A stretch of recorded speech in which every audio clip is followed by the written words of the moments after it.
ने दावा किया कि पाकिस्तान चोरी छुपे अपने परमाणु टेस्ट कर रहा है। तो अब सवाल ये आता है कि क्या सच में ऐसा हो गया है? क्या पाक ने अपना परमाणु चल दिया है? और उसी जगह पर क्यों इतने भूकंप आते हैं?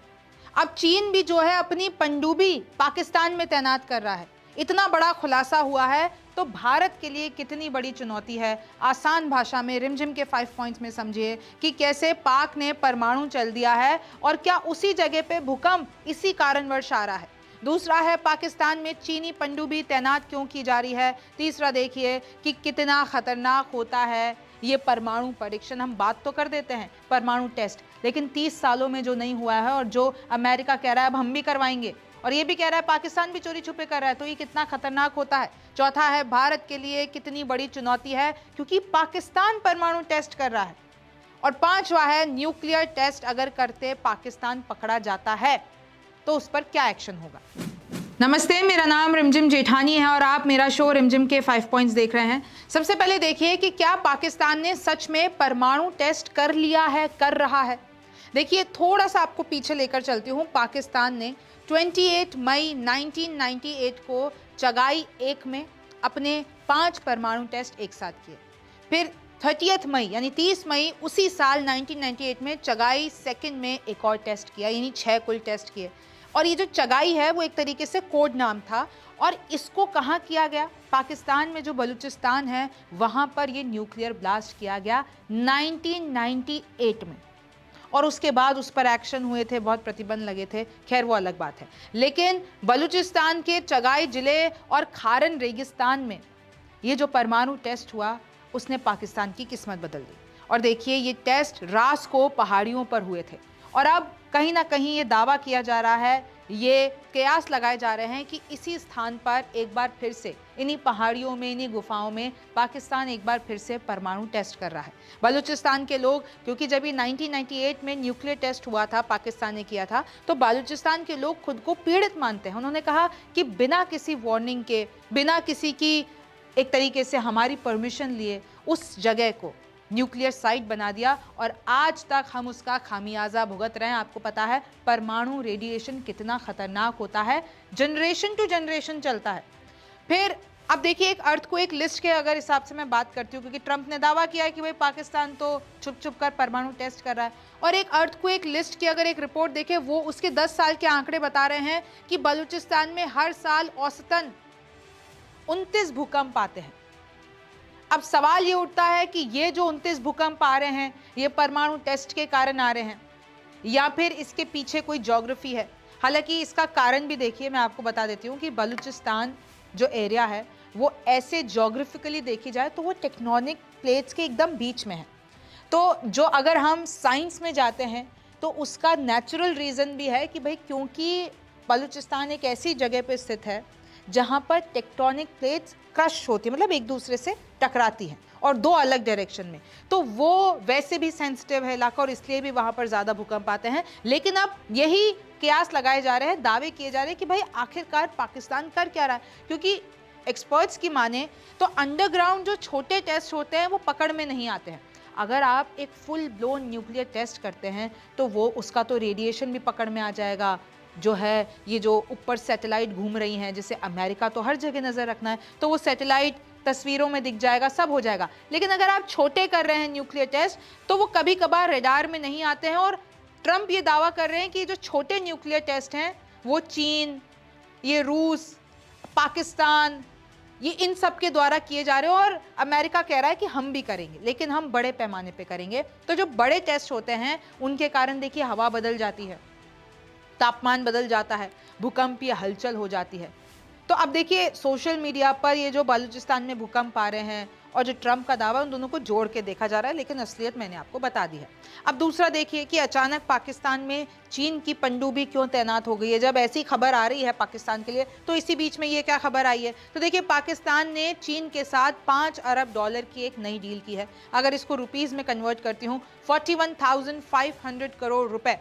ये एक सबमरीन डील हुई है, यानी कि पनडुब्बी डील हुई है। इसके तहत 2026 में पाकिस्तान को चीनी पनडुब्बियां मिलेंगी।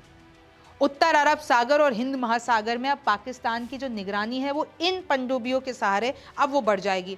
2028 तक कुल 8 हैंगर क्लास पनडुब्बियां मिलेंगी चीन से। और देखिए चीन तो पाकिस्तान को न्यूक्लियर टेक्नोलॉजी में भी मदद करता है।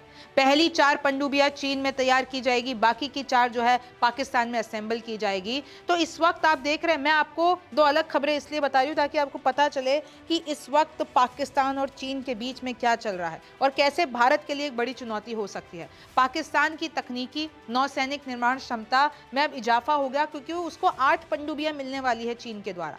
अब मैं आपको बता देती हूँ, चाहे पाकिस्तान को पनडुब्बियां मिलने वाली है, चाहे चीन उसको ताकतवर बनाने की कोशिश कर रहा है, लेकिन भारत की ताकत के सामने अभी भी पाकिस्तान छोटा ही है क्योंकि भारत के पास 293 पोर्ट हैं, 2 विमान वाहक हैं, 13 विध्वंसक यानी कि डिस्ट्रॉयर्स हैं, 18 पनडुब्बियां हैं। 8 तो अभी पाकिस्तान को मिलेगी। भारत के पास ऑलरेडी 18 पनडुब्बियां हैं।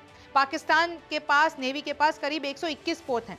विमान वाहक या विध्वंसक नहीं है। भारत के पास 3 न्यूक्लियर पनडुब्बियां हैं। तो देखिए, अगर मैं कंपेयर कर लेती हूं तो भारत के आगे तो मुकाबला पाकिस्तान नहीं कर सकता, लेकिन पाकिस्तान धीरे धीरे अपनी ताकत बढ़ा रहा है। अब ये परमाणु परीक्षण की जो बात कही है, जो ट्रंप ने दावा किया है, वो कितना खतरनाक होता है ये भी आपको जानना जरूरी है। देखिए, न्यूक्लियर ब्लास्ट के लिए टेस्ट साइट चुनी जाती है। आप कहीं पे भी न्यूक्लियर ब्लास्ट करेंगे और आपको पता है कि उसका रेडिएशन, और अपने ही देश में करेंगे ना भाई, क्योंकि आप टेस्टिंग कर रहे हो, तो उसका तो बहुत बड़ा प्रभाव होगा। तो पहले आप एक ऐसी साइट चुनेंगे जो कि बहुत दूर हो, जो कि मेनली उसको पहाड़ों पे इसलिए रखा जाता है क्योंकि आपको अंडरग्राउंड टेस्ट करने पड़ते हैं। ज़मीन में छेद किया जाता है, फिर उसमें परमाणु उपकरण रखा जाता है। उसके बाद ब्लास्ट के बाद रेडियो एक्टिव मटीरियल बाहर ना निकले तो उस गड्ढे को बंद किया जाता है, बजरी, रेत और अन्य सामग्रियों से उसको ढका जाता है। फिर रेडिएशन मॉनिटर करने वाली मशीनें एक्टिव रहती हैं कि कितना रेडिएशन हुआ, कितना नहीं हुआ। एक जो विमान है वो ऊपर हवा में घूमता ही रहता है परीक्षण करने के लिए, चक्कर लगाता रहता है उस साइट की। मौसम और नतीजों के पैटर्न की समीक्षा की जाती है कि इस न्यूक्लियर टेस्ट से क्या क्या प्रभाव पड़ा है।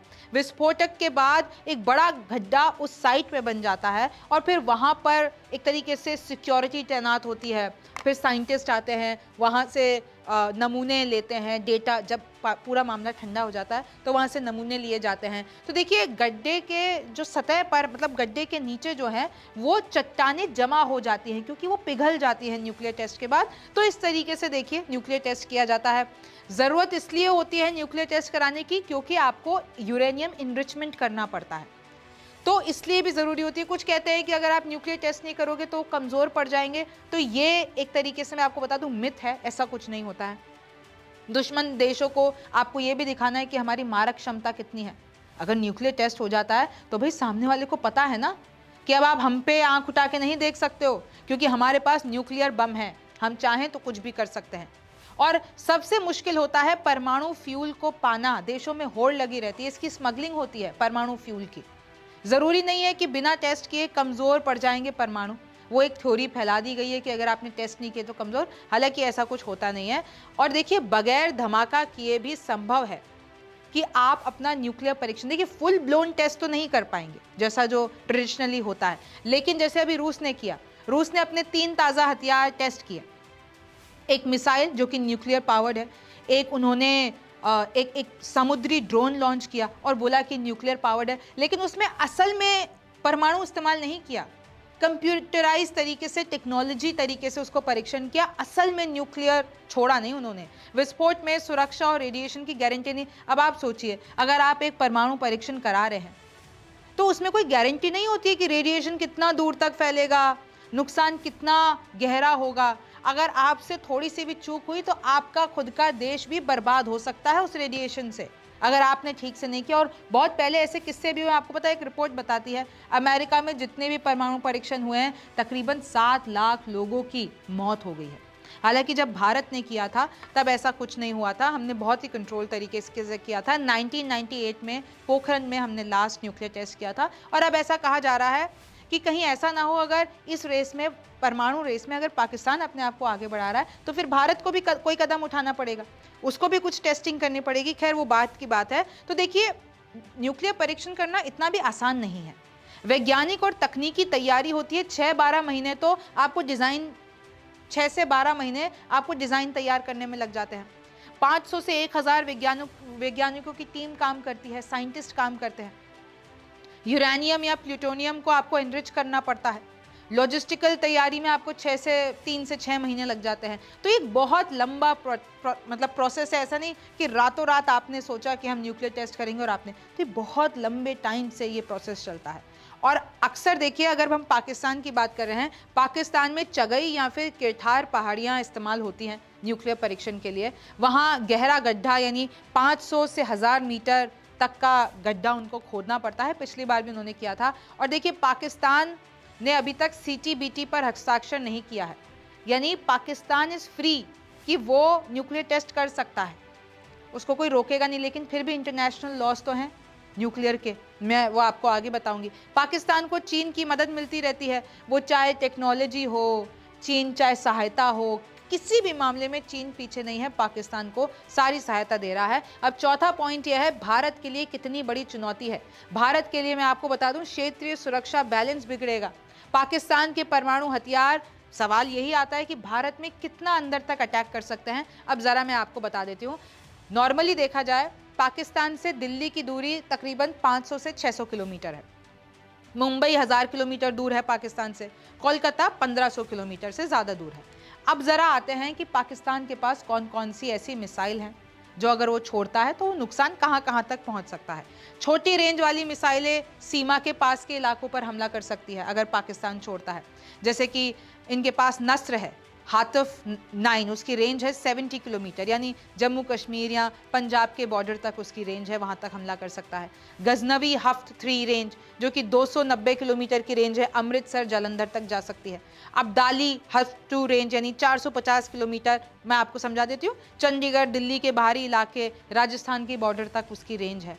फिर पाकिस्तान के पास है शाहीन 1 हथ 4 रेंज यानी 650 से 900 किलोमीटर, जो कि दिल्ली, लखनऊ, जयपुर या कानपुर तक की रेंज है। गौरी रेंज इसकी है 1300 किलोमीटर, जो कि भोपाल, लखनऊ या कोलकाता यानी मध्य भारत तक पहुंच सकती है। बाबर 700 किलोमीटर की रेंज है, क्रूज मिसाइल है, कहा जाता है कि रडार में नहीं आती है, दिल्ली या हरियाणा तक इसकी रेंज है। शाहीन 2 रेंज है 2000 किलोमीटर, यानी मुंबई, बेंगलुरु, हैदराबाद, चेन्नई वहाँ तक की रेंज है।